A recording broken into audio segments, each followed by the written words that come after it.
kasih Anda masih bersama kami di Metro Siang. Pemirsa, tim patroli Bea Cukai Karimun mengamankan 5 kapal pompong yang membawa beras impor ilegal dan sembako. Para pelaku mengaku membayar oknum aparat untuk melancarkan aksi penyelundupan.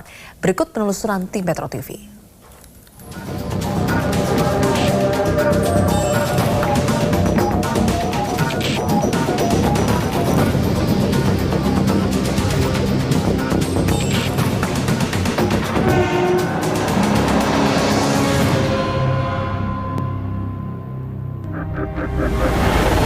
Jangan sampai ada lagi impor beras. Itu benar.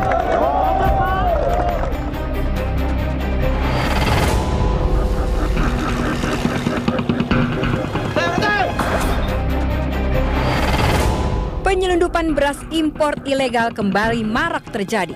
Berulang kali diamankan, berulang kali para mafia beras mencoba untuk membawa beras impor ilegal.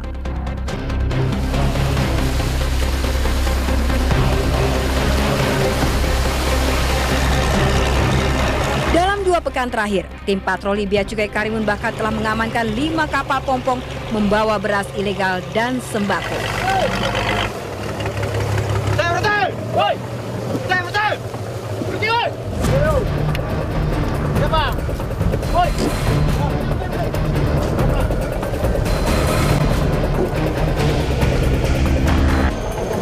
Dokumen.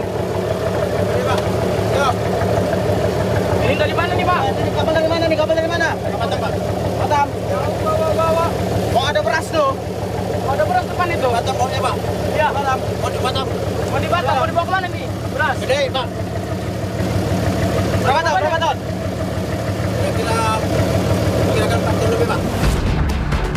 Beras impor ilegal telah diganti karung beras menjadi beras lokal. Dalam operasinya, tim Bea Cukai berhasil menemukan tumpukan beras yang berada di bawah sembako di dalam, dan ini ada sekitar 3 atau sampai 4 ton kilogram beras.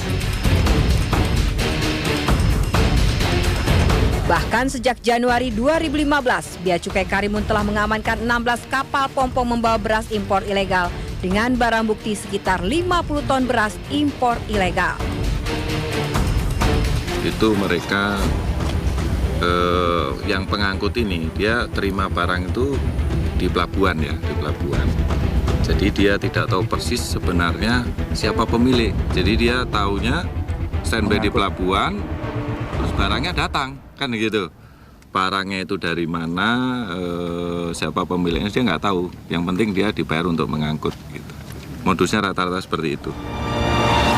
Dari hasil penelusuran tim Metro TV, beras impor ilegal diselundupkan dari Singapura dan Malaysia lewat pelabuhan tikus seperti terlihat di pelabuhan tikus Singkuang, Batam.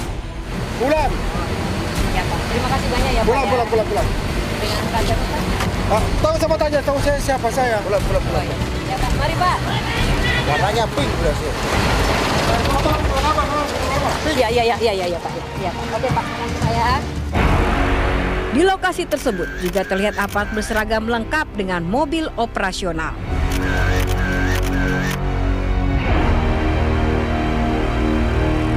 Dari pengakuan pemain beras, untuk memuluskan penyelundupan beras impor ilegal, mereka membayarkan sejumlah dana untuk aparat darat dan laut. Setiap berangkat, kita berikan uang minimal 2 juta sebagai uang tembak untuk hantu di laut. Jadi 2 hantu yang kita hadapi nih, hantu laut dan hantu darat. Kapolsek, terus terang Kapolsek ya. Mungkin minimal 1 juta itu. Mungkin ada Kanis, Reskrim. Tentu juga akan menyapa kita. Bahasnya menyapa, tentu kan minta jatah. Yang minimal ya kita kasih 500. Belum lagi yang rutin, yang tetap dari Angkatan Laut. Kan ada masing-masing pos AL yang dia tahu sebelum berangkat pun dia sudah telepon gitu. Kemudian di pol air ini yang dia tahu dia akan datang, kita berikan juga 200-300 per orang. Menanggapi adanya dugaan keterlibatan aparat, Kadis Pen AL menyatakan akan menyelidiki kasus tersebut karena sebagai aparat keamanan harus bersih. Hal-hal yang kayak gini harus kita berantas. Jadi tidak ada, atau apabila ada oknum kita yang terlibat seperti itu, pasti ditindak dengan keras. Permainan mafia beras impor ilegal dilakukan dengan berbagai macam modus. Modus pertama mengganti karung beras impor dengan karung beras lokal, termasuk mengganti merek asal beras bila jeli akan terlihat kalimat yang berbeda. Modus lainnya dengan mengoplos beras impor dengan beras bulog, beras oplosan dan beras impor ilegal yang telah berganti karung. Dari Batam dan Kepulauan Riau, Desi Fitriani, Desta Liviami, Metro TV.